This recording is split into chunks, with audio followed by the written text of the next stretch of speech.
You ask Tiger to solve. This deals with linear equations with one unknown. The final result is x equals 1 over 2. Let's solve it step by step. Swap sides.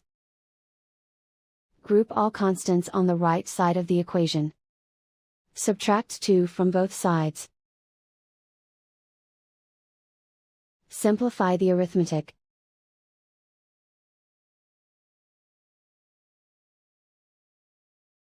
Isolate the x. Divide both sides by 8. Simplify the fraction. Find the greatest common factor of the numerator and denominator. Factor out and cancel the greatest common factor. And so the final result is x equals 1 over 2.